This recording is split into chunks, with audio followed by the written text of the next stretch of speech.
Yeah, or from. Have you tried that rope swing over there? Probably not. Mate, you should see the fucking kids swinging off that rope swing.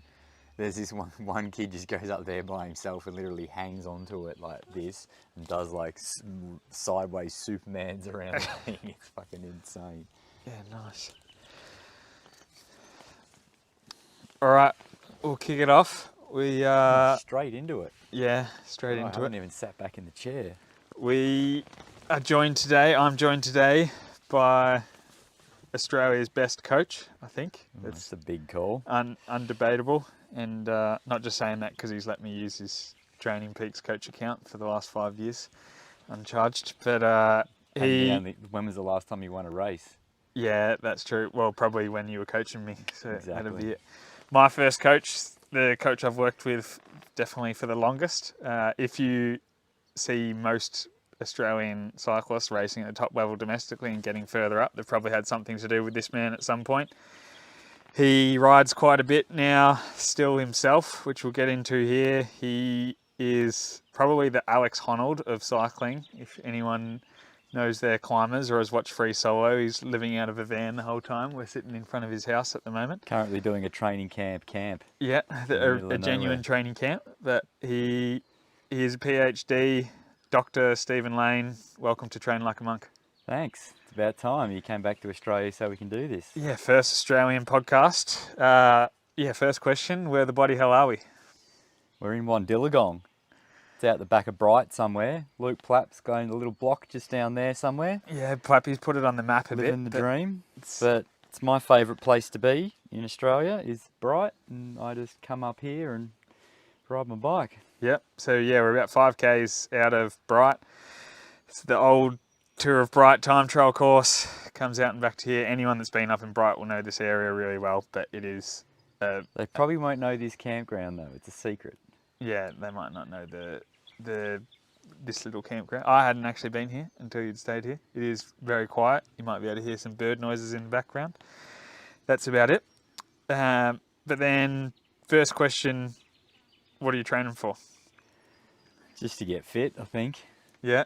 Do I really need to train for anything anymore? I'm here for Tour of Bright, but I'm sick of putting my hopes on Tour of Bright because I always seem to get to the hill and then just get dropped. So these days I just try to get fit. And I guess it's a good way of doing it if you just train for getting fit, and then there happens to be a race at the time that you plan on being most fit, then mentally it might be a bit easier than putting everything on one race. And don't set yourself up for disappointment. Yeah, that's a good one. So what kind of training does that entail now? So now we're sitting here middle of October, about 6 weeks till Tour of Bright. What kind of training are we looking at? Been living in Bali for 6 months. Yeah. On a gravel bike only, and not many places to ride really. So you only had the gravel bike? Yeah. No power meter? Or? Yeah, had a power meter, Oh, yeah. but it's just hot over there. It's kind of hard to do. It's actually awesome for riding, don't get me wrong, but I'm back now training. So just 2 weeks, big base block, and then rest, and then we'll do some intensity. Yep. I think this has probably even changed since I was working with you a bit, or you've always done it a little bit differently to when I first started training. The base block was you don't touch the small chain ring. You make sure that you're never doing anything above zone 2 for however long. Maybe it's like for the pros, it used to be 2 months or whatever. Yeah. What does your base block actually look like now? Oh, for standard for me and everybody else, the time frame's it's kind of irrelevant. Like how long do you do it for? I don't think I've really figured that out. Yeah. It's just heaps of zone 2. Top of zone 2, so 75% FTP. Try and cap heart rate. I always do strengthies. I like our good old 8-minute SEs. Yep. And then throw in some high torque stuff as well. Just try and watch strength on the bike come up. And if you're doing, so the zone 2 stuff, I always do it and I always try to prescribe it to people as well, but using heart rate more, because talk us through the reason for that, why you use heart rate for that kind of stuff rather than power. Well, if you're starting off, you don't even really know where your power actually is if you just come off an offie. Yep, that makes sense. Heart rate doesn't really change over time. Like my threshold heart rate in season and out of season is basically the same. Yep.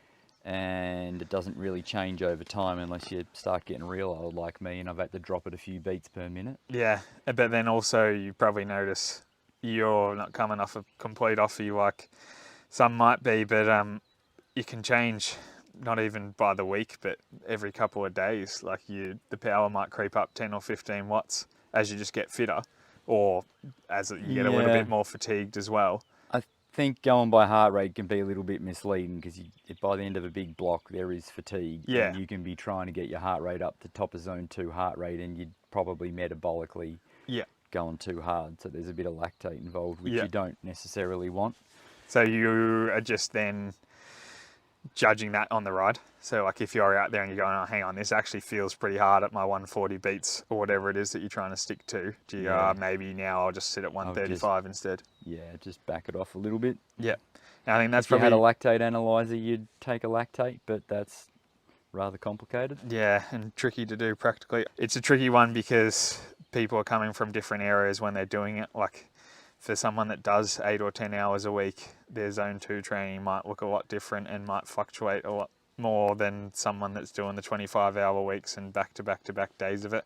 And then also just knowing your body enough to know, okay, like today heart rate just seems to be high for whatever reason, like maybe I had too many coffees in the morning or whatever, and I actually can just sit at that zone or a little bit higher heart rate wise, and it's not going to be doing too much. And then other days when you're at the end of a long block, being prepared to go, no, I need to back it off a bit. So I'm sick of zone 2, to be honest. I'm sick of everyone talking about zone 2. Well, when you're doing the base block, that was not new. We've been doing it for like 20 that was the thing I wanted years. to touch on. Are you giving people a call when you look on Training Peaks at their ride for something in a base block and you see that they've done a town sun sprint against a teammate or done a 1 minute kicker at the end of the ride? Like, are you getting... I don't think that changes anything.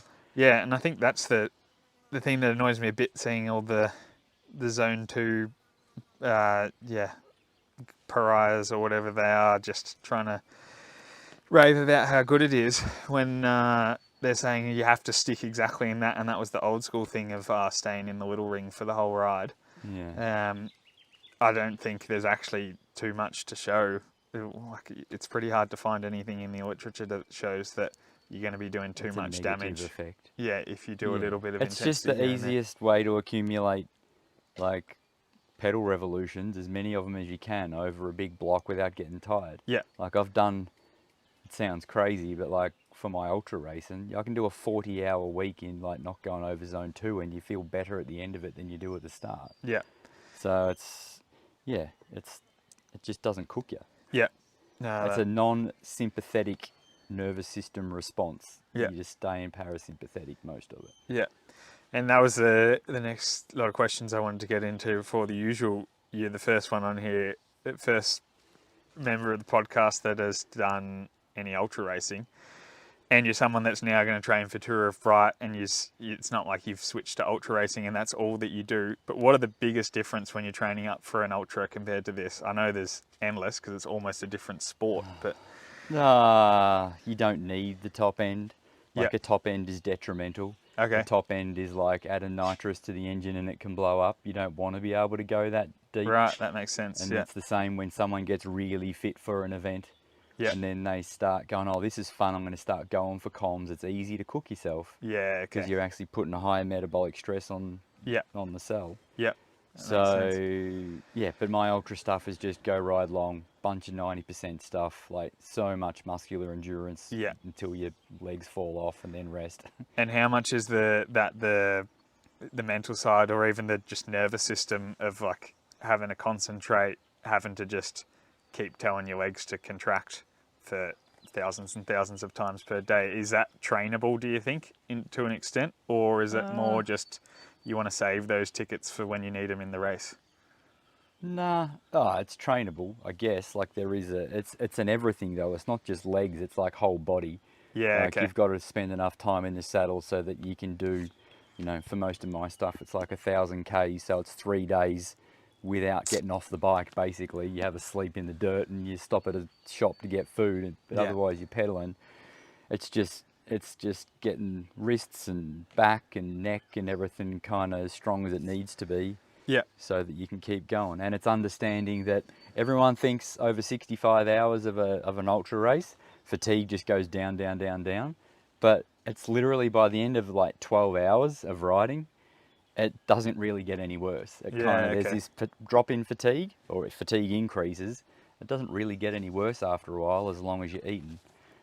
And then if you sleep and stuff. But So then I noticed from your Strava and your Instagram, even though it seems like you always have the intentions, I've been there before, where you do these massive rides and you plan on sharing more of it, and then you get into it and it gets harder to actually take any footage than it is to just keep going. Yeah. But when you're doing your preparation, I've noticed that you go out and do just a few overnighter kind of things, where you just go out, ride somewhere, maybe stop for a quick sleep, or maybe just don't sleep at all and just do just an occasional massive day or two here or there to prep for those. Is that something you'd usually do? yeah, it's just like a mental callus. You just got to learn to be okay with being uncomfortable. Yep. Like all the luxuries of warm and clean and stuff, you kind of just got to get used to being dirty Yeah. and tired. Yeah. And that's a bit of a mental callus. And the more you do it, the less scary it is. Yep. Like the first one I ever did, I was shit scared of like riding through the night. But now I actually look forward to it, kind of thing. So it's all mindset. Like the good ultra racers, they know they go through ups and downs. They do what they got to do when they're in the lows, and then they Yeah. enjoy the highs. Just make the most of, like, in those ultra long events, to when you feel good, don't be afraid to push a little bit harder, and then like Yeah. just make the most of that because it's as much a mental game as it is a physical game. So to Yeah. just use that, and then when you have those good patches, make the most of that, push on a bit, and then you'll have some bad Yeah, I patches. always say now to like my good guys that race, like, don't be scared to bury yourself on the first day and get a gap. Yeah. Like half of my ones is just all about me getting up the road, get a gap on everyone, and then hold it. And that Yeah. might be dependent upon what the start is. Like I'm averaging 280 for the first hour and a half, 2 hours, Yeah. which for me is like probably Yeah. 80%. Yeah, it's not something that you're going to sustain for the whole race. Yeah, but it's just funny seeing guys trying to hang on, and they're like, Yeah, are we going yeah. this hard the whole time? Yeah. And they eventually just give up, and you get a gap, and then you just hold it, Yeah. basically. Yeah, and I think that's interesting. That would definitely be a big difference, because if you get a climb, like say Mount Buffalo here, last stage of Tour of Bright, if you, it's, even though you might think, okay, pacing strategy, if you feel good at the start, go over it, that doesn't work in that kind of time interval, because Yeah. if you've got your threshold power, your critical power, whatever you want to ride to, and you decide you feel good in the first 5 minutes and you ride over that, like by a fair amount, you're going to blow, and then you can't come back from that. It's like metabolic fatigue versus just muscle fatigue. Yeah. It's like, it's not, there's metabolic where you're blowing chunks, and then there's just fatigue over time, which is nervous system and muscle, like fuel gas, Yeah. carbohydrate oxidation. Yeah. What is your favourite training session? And it might be something that you prescribe but you don't like doing yourself, but... Can I say 3? 90%ers, long 90%ers, those 8-minute strengthies Yeah. at like 90 to 100%, 60 to 70 RPM. Yeah. These days though, my favourite session's probably like this 70-second anaerobic capacity one. Yeah, okay. So Probably talk like us through what that one is. It's just 70-second repeats, up a hill, 2 minutes off, Yeah. at about 105% of VO2 max. Probably Okay. like 135% FTP. Yeah. Yeah, so that's pretty... And then how many sets Just of those seems you to doing? get people going real well. If you can get through 2, okay, and then fade in the 3rd, that's about what you're looking for. Yeah. How many repeats of the 70 seconds? How many? 5 or 6, I think. Yeah, okay. So 3 sets of that. Yeah, so you need about a 10 to 15 minute Just climb kind then. of always just call it like glycolytic turnover. It's just 60 seconds is good, and then the last 10, actually you're really trying to hang on. Yeah, so it's targeting, really upper VO2 max, but you're obviously Yeah. also getting quite a bit of lactate production there that you're going to have to go Yeah. through. So the glycolytic capacity is also getting targeted a bit there as well. Yeah. Yeah.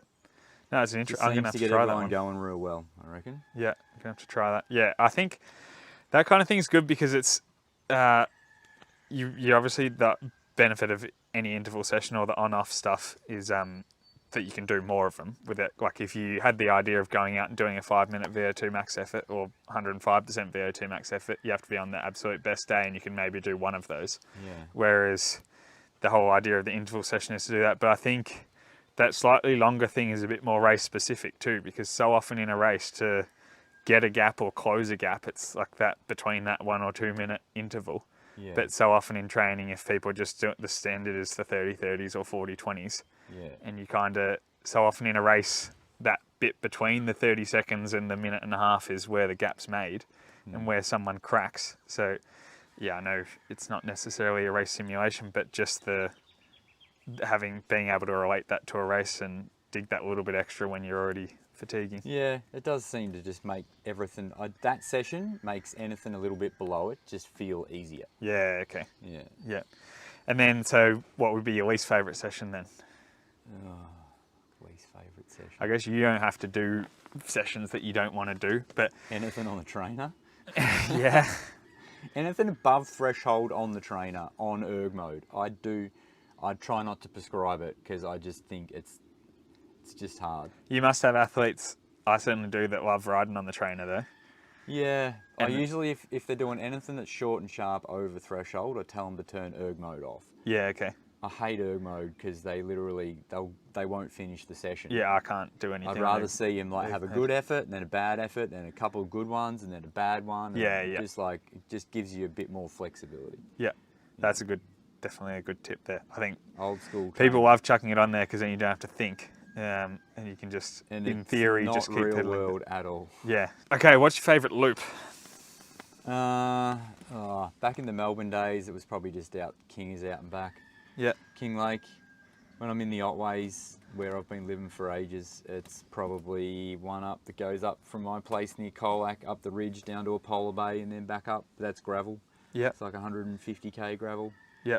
Just me and the wallabies Yeah, you wouldn't see anyone out there. and a couple of waterfalls. Yeah. Pretty sick loop. That's probably my favourite. Bit of climbing. Yeah, okay. The one we did today doesn't rate a mention. Nah, reverse, rose white. Don't do flat, boring roads. Yeah, it's a bit flat and boring on the way back in. But we needed an easier one today.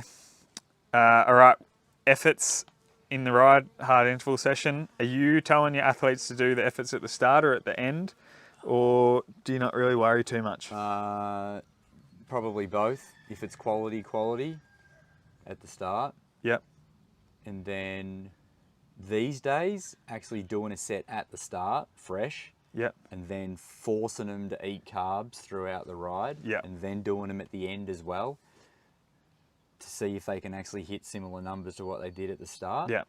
Is a big eye opener for a lot of people. Yeah, where that's they a don't really eat good- and then they do it at the end and they're like, oh, well, it was shit. Yeah. It's like, well, next time, Yeah. eat your 80 grams of carbs. Yeah. Do it again, and they're like, oh yeah, it felt heaps easier. Yeah. It's like, yeah, no shit. No, that's a really good learning curve. That's something even all of us pros are just saying, if we had so many sessions back that we thought we were dying, but we were just underfueled. Like Yeah, so many times you everyone's- just think, oh, I just can't do 3 sets of these intervals, or I just can't do this because it's too hard. And then if you nowadays, like the amount of times that we'll just go out, not be feeling amazing, just start eating, and then you're like, oh, I'm actually feeling fine. I just hadn't had enough food. And then like it's amazing that it's taken until recently to really understand the full benefit. Like I'm sure it was the same for you. Like you just eat enough that you weren't dying, but you didn't realise how much it could actually help later in the ride. Yeah, I think I've spent the first 15 years of my cycling life like wondering why I'm crap at the end of races, and it's literally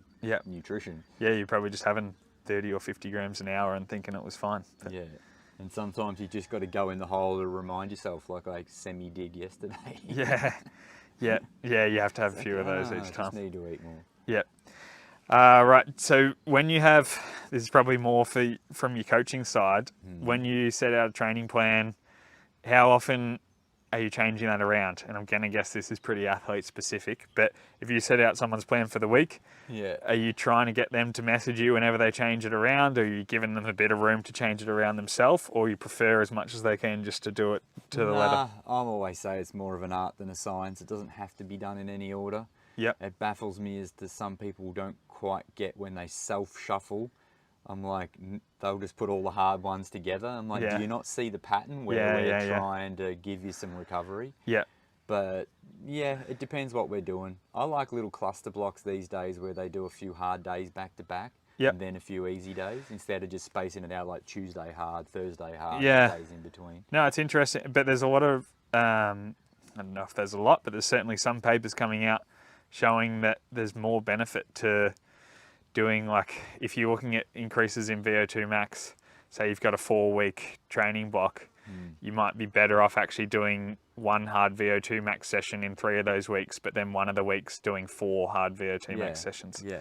And that's something that pros have done in training camps. I'm not sure whether it was by design or just by convenience. The fact that we go to a training camp for 2 weeks, you might go to altitude, for example, acclimatise for 1 week, and then the second week, once you're ready to go, you just rip some hard sessions. But anecdotally even, it seems to be the case that when you'll get an athlete that has a week off work, and then they'll just rip all these hard sessions, dig a big hole, and then when they're able to actually recover from that, then that's when they're getting these big boosts. But yeah, it used to be that was just convenient, whereas now it's actually being shown that that might be the best way to do it anyway for anyone that has the choice. I agree. Like, it's just cluster them together. Like, there might be such a thing as block periodization. I think cluster periodization is a good way of doing it, where you just do intensity as best you can. Yeah. And then take a good rest from it, then do your Z2 stuff, and then go back and do it again. Going back to the question, we'd just say that probably in that case, just shoot you a message before you plan to block everything up. Like, if you've got an athlete that's like, just shoot me. Like, Training Peaks bloody comments are useless because it just gets buried in 1,000 notifications because they don't have a filter somehow. Yeah. Training Peaks, if you're watching this, fix that please. But yeah, I usually, if an athlete shuffles it around, I'll say just let me know and I'll do it for you. Yeah. Because then sometimes I'll look at it when I go to talk to them. I'm like, have you moved this around? Because this Yeah. doesn't look like something I do. And they're like, yeah, I shuffled it around. Like, Yeah, I get the same. That makes sense. A lot of people want to see the greens all the time and do that. But often it's the case that, if stuff comes up and you've got 4 hard sessions scheduled for a week, and then they end up putting them from Thursday to Sunday, the whole idea of the training is to improve. You might not be improving if you're stacking up these 4 hard sessions after already a hard week the week before. So it might actually be better to go, right, let's actually just sacrifice one of the days so that you're getting the adaptation from the training rather than just digging a massive hole to the point of going too far and not getting that benefit from it. Yeah. So your training itself, are you solo or in a group? Oh, I reckon over the last few years, most of mine's probably solo. Yeah. And is it so you can get the sessions done better, or are you just solitary it's individual? just because I don't have any friends. Yeah.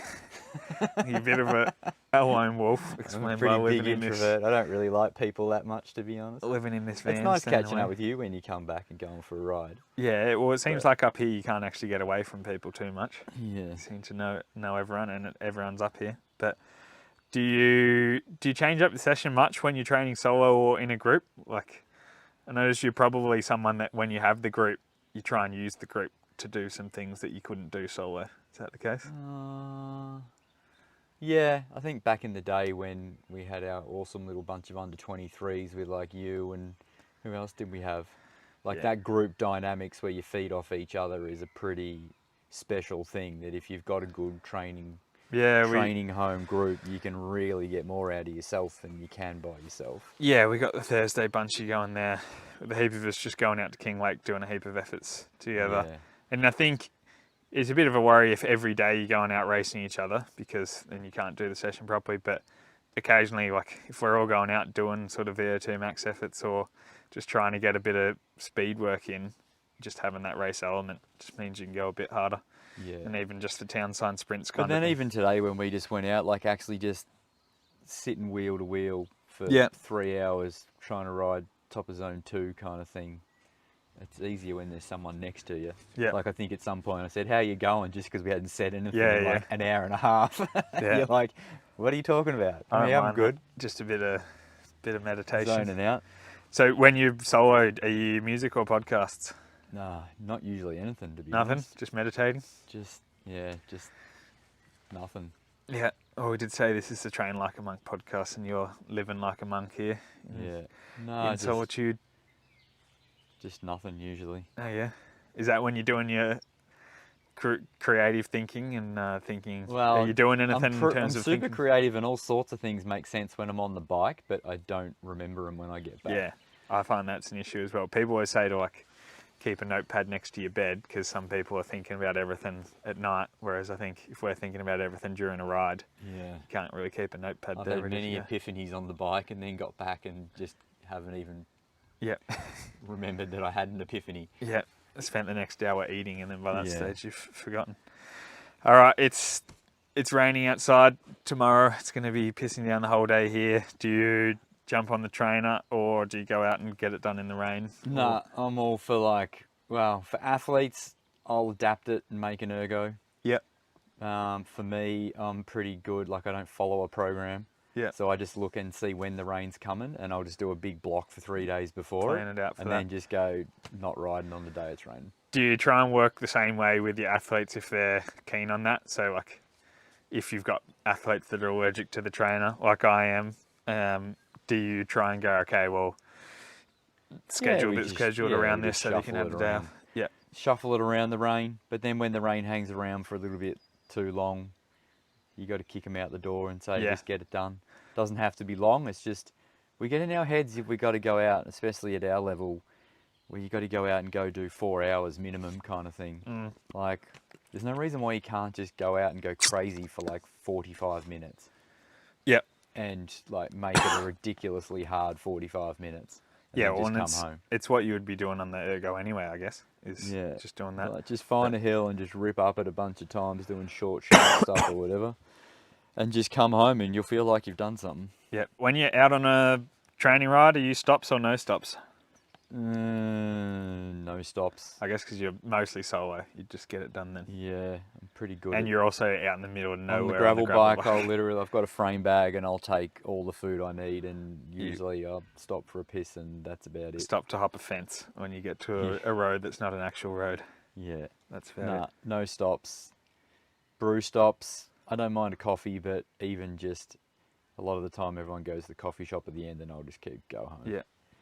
Get back into recovery, proper recovery. Yeah, get back, park up in the van. All right, what's your favourite training food then?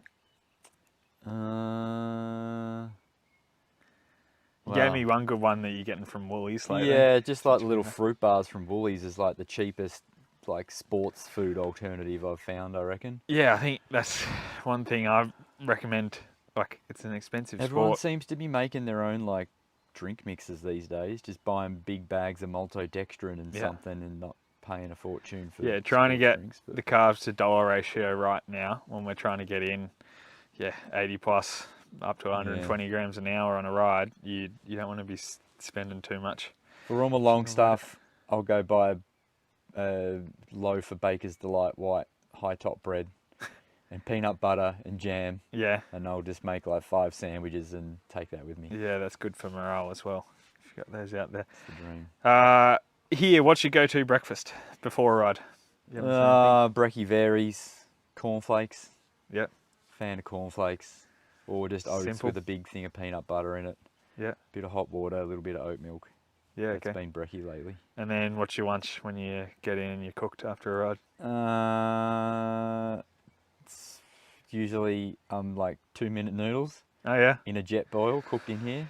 Yeah. With some tuna in it and broccoli. That's an easy one for when you're on the road bike packing too, isn't it? Yeah. 2-minute noodles. 2-minute noodles. Yeah. Or I've just got a rice cooker, so I'll just cook a cup of rice and just have tuna or something with that after I get back. Yeah. Very simple, very easy. Do you do now any low carb training, or you're always well fueled? I think I've learnt the lesson that I always wrote around, I periodize it. It's not like any set rule. Yeah. Okay. Sometimes it's low carb. Intentionally, or you just go intentionally? Yeah. Okay.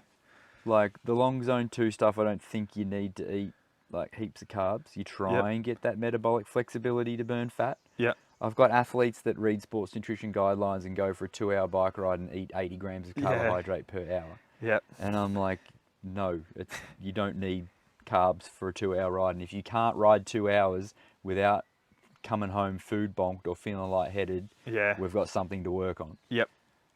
But So, I think now I've learnt if I'm going to do hard stuff, I need to have high carb. So I'll have breakfast and then I'll eat on the ride. yeah, And because it's all about getting the glucose into the cell for that glycolytic turnover. yeah, And if you're running low on it, you're just not feeding the engine. yeah.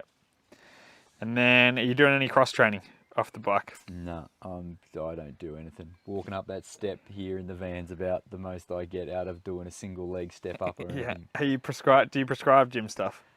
Uh, Or is it more if people ask if for people ask for it and I've got some gym stuff, Yeah. I'll give them. I usually find the adherence to it is pretty crap. it? Yeah.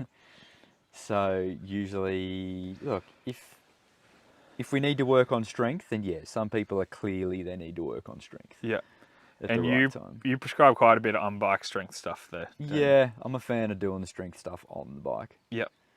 Yeah, I guess most of the people you're working with as well, you've obviously got a few pros and aspiring pros, but the majority are somewhat time poor. So when you're looking at, okay, you've got this many hours in a week you can devote to training of any kind, you're probably trying to max Yeah. out that time on the That's bike. a good as well. one, yeah. If it's convenient, if they've got a gym in their apartment or at work, then Yeah. quite often they will do gym. Well, when But I if was they've got to drive somewhere to make it happen and they lose another half a day to make it happen, it's Yeah. just not worth it. when I was living with you, you were definitely doing more gym stuff. In Heidelberg in Melbourne, you had the garage gym set up, and that was perfect because it wasn't really, it was just a squat rack with an Olympic bar. I but missed that place. That was a good garage, wasn't a it? good garage and bike workshop where my bike entered and then magically came out working well and a bit cleaner than it went in. But yeah, that kind of convenience just meant it was easy for, I think, all of us living there, with Stu as well. Shout out to Stu. The 2 or 3 times a week to just jump in, do some squats and some deadlifts, and then Yeah. essentially the majority of your strength gains you can get from just doing that. Like, Yeah. you If it's all about motor unit recruitment, you can't actually get it on the bike. yeah, Actually, on that, there's probably people listening, pros and stuff. Have you tried doing that 70 Newton meter, like low RPM effort? yeah, 70 Newton meters is, I can't even hit 70 Newton meters. no, Especially with short cranks. we were doing our torque efforts to the Newton meter. With the short cranks, it is really difficult. I thought the same. I always feel like I need a longer crank But to get that it over. seems to be, that 70 Newton meters is about the same as doing, I can't remember what percentage of body mass, like single leg Yeah. squat. It's enough to activate It's all a fair bit of muscle. for us. It's all calculated based off that. So we're not doing those sessions off our VO2 max or critical power or whatever.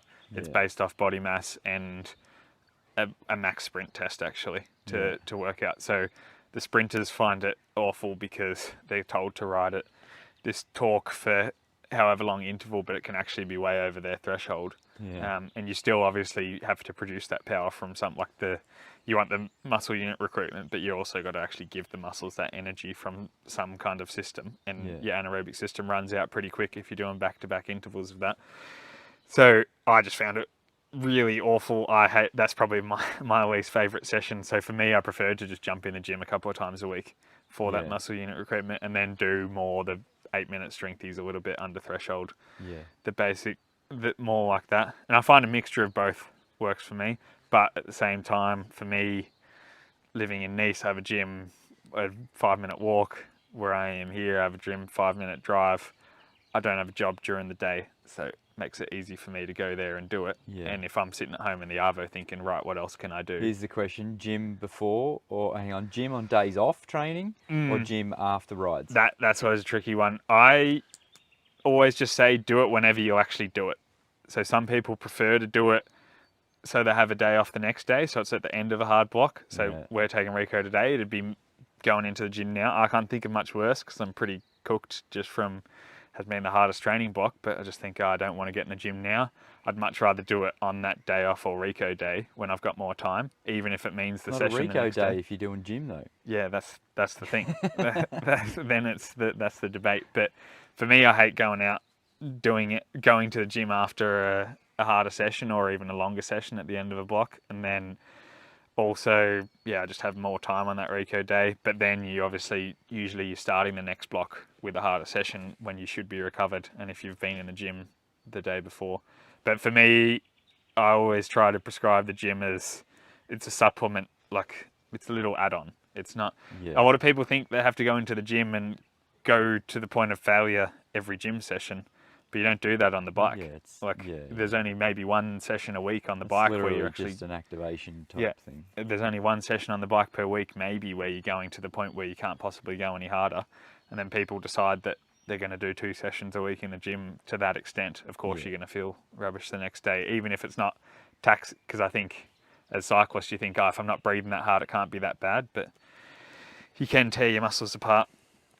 Anyway, we'll jump on to the would you rather, the quick stuff, get a bit of an idea of what you're into. You did say these questions were a bit pro-targeted, but you are still very much optimized with your full setups. So aero or lightweight?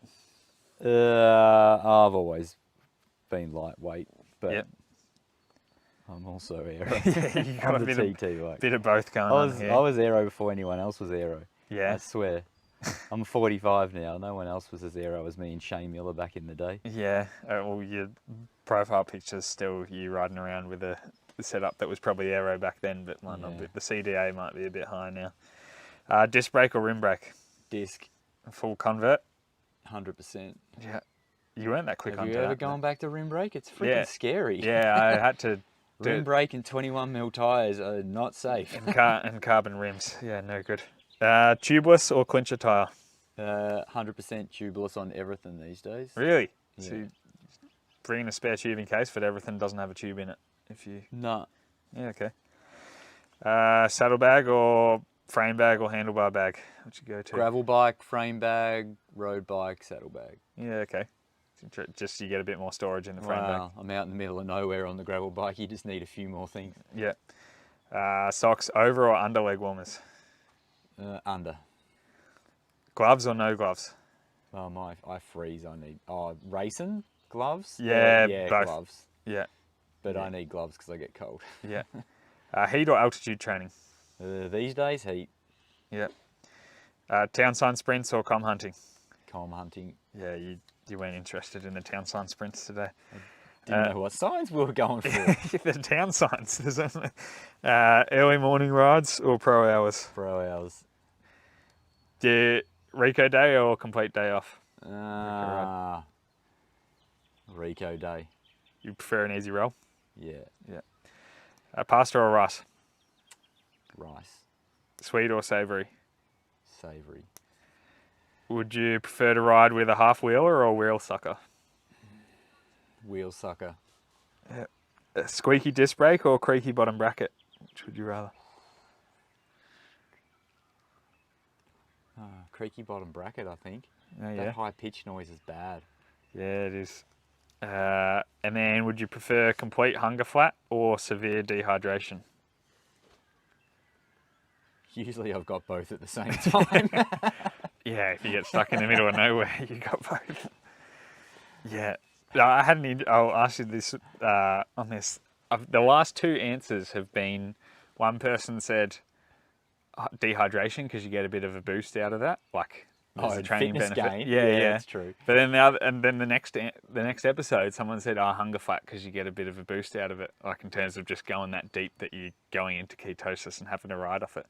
So it's interesting that you can have. I don't think your ketones are really up that much after that one little short bout. Takes a bit longer than that. That's the thing, and I think often probably the rebound damage of going that low on everything. They both knock you around.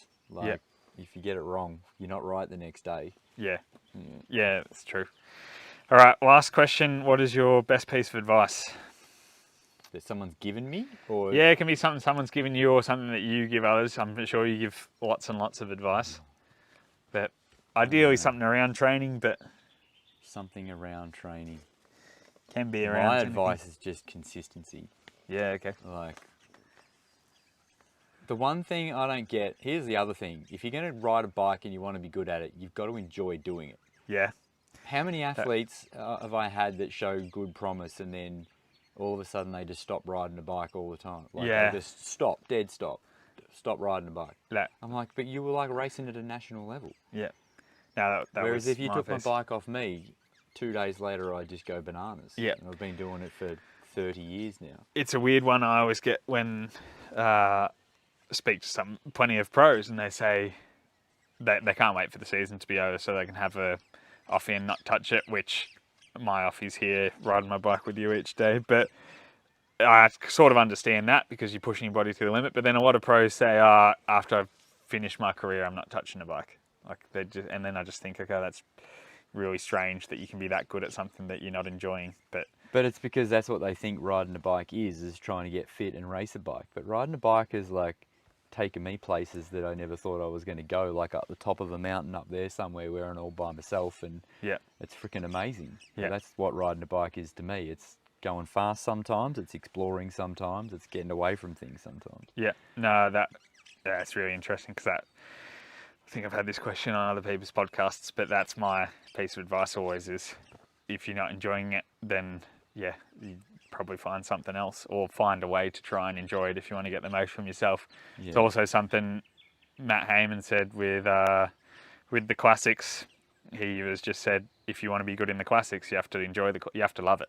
If you're going into the race thinking this sector's going to be crazy, I might crash here, or this is going to be too hard, the weather's really bad, the road surface is shit, the bunch is insane. You're already setting yourself up for failure. Yeah, exactly. So, and whereas if you're going in with all these things that you enjoy in the front of mind, and then you're going to have a good time. Who's the big man at the moment? Dave Spindler seems to be going around doing the neuroscience stuff Yeah. with everybody, just getting their mind right to go to races with the right mental approach. Yeah, and it's something that teams are investing more now, riders are investing more now, the psychological side of things. But if you want to get the best from yourself in any endeavour, not just cycling, you have to enjoy it. Like if you're already at this level and not having a great time at it, you're gonna be better if you're enjoying it more. Winning breeds winning. Like, yeah, exactly. Poggy wins everything because he's having a great time. And he's not. Yeah, he goes in with a positive attitude instead of thinking, "Oh, how am I going to win this?" Yeah, he's certainly not waiting to hang the bike up as soon as he finishes.